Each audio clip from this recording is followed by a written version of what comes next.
Nesta série, estivemos explorando os diversos filos animais, e a esta altura você provavelmente já percebeu que o termo água-viva é muito usado. Somente os membros do filo Cnidaria, classe Cephalozoa, são as águas-vivas verdadeiras, o que já abordamos nessa série. Isso significa que as medusas do filo Quitenófora podem assemelhar-se às águas-vivas, mas são organismos completamente diferentes. O nome Quitenófora significa portador de pente, e é assim que esse grupo de animais obtém seu nome comum. Todas as águas-vivas de pente, ou carambolas do mar, possuem placas ciliares em forma de pente, usadas para a locomoção. Esses pentes são dispostos em 8 faixas igualmente espaçadas, chamadas fileiras de pente, que se estendem de alguns centímetros antes da boca ou até alguns centímetros antes do ânus. Os quitenóforos, ao contrário dos quinidários, placozoários e poríferos que examinamos até agora, têm uma boca distinta e dois poros anais. A boca de uma água-viva de pente leva uma faringe que deságua em um trato digestivo ramificado, que termina em poros anais.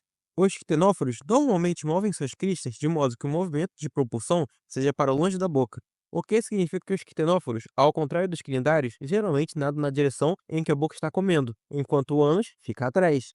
Todos os quitenóforos vivem em ambientes de água salgada e podem existir desde águas superficiais até o fundo do oceano.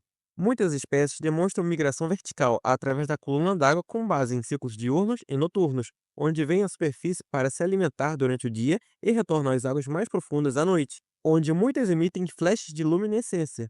Durante o dia, a maioria é incolor e quase transparente, mas suas fileiras de pente produzem um efeito arco-íris, que é devido à dispersão prismática da luz conforme os pentes se movem. Além disso, algumas espécies também podem produzir secreções de tinta luminescente para confundir os predadores. Os quitenóforos têm uma variedade de formas corporais. Entretanto, alguns dos mais comumente estudados são os cidipídeos, lobados e beroides. Os cidipídeos, como a groselha do mar, são esféricos com dois tentáculos longos que se arrastam na água e capturam as presas em células de colas epidérmicas, conhecidas como coloblastos. Esses coloblastos contêm uma cola adesiva que se liga à presa. Além disso, alguns cidipídeos se alimentam de águas-vivas e são capazes de incorporar os nematocistos urticantes de suas presas em seus próprios tentáculos. Os lobados, assim como a noz do mar, têm extensões do corpo em forma de taça que se estendem além da boca. Seus tentáculos se originam nos cantos da boca e correm em sulcos convolutos, que se espalham pela superfície interna dos lóbulos. Os veroides, assim como a carambola do mar charuto, têm faringes enormes revestidas com cílios grandes, endurecidos e fundidos, conhecidos como macrocílios, que podem ser usados para rasgar presas grandes demais para engolir. Suas bocas grandes podem ser fechadas formando conexões intercelulares quando não estão se alimentando ou quando estão digerindo presas. Alguns outros tipos de córcoros ctenóforos altamente modificados incluem os animais de banda, compridos e em forma de fita, como o cinturão de Vênus, o talassocálice, que se assemelham a medusas, e os platictênida, achatados e rastejadores que não possuem fileiras de pente. As camadas germinativas dos ctenóforos diploblastos são semelhantes às dos quinidários, exceto que, em vez de uma mesogleia que separa a epiderme e a gastroderme, os ctenóforos têm um colênquima, que contém as células musculares e as células ameboides. Além disso, os ctenóforos são considerados birradiais, uma vez que seu arranjo de canais internos e tentáculos, em muitas espécies, muda sua simetria de radial para uma combinação entre radial e bilateral.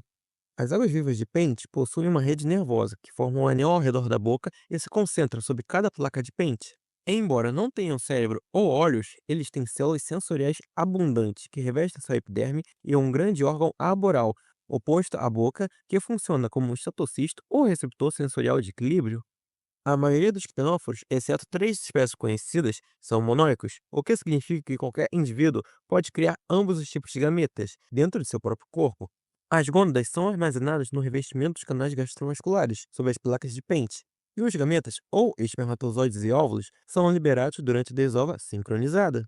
Os ovos são geralmente fertilizados fora do corpo, mas algumas espécies, como a groselha do mar, usam fertilização interna e mantêm os ovos em câmaras de incubação até que eclodam. A autofecundação foi ocasionalmente observada em ossos do mar, e é possível que a maioria das carambolas do mar monóicas sejam capazes de autofecundação. Em qualquer caso, as formas de lavagem da maioria das espécies são muito semelhantes em aparência e comportamento aos adultos, apenas menores.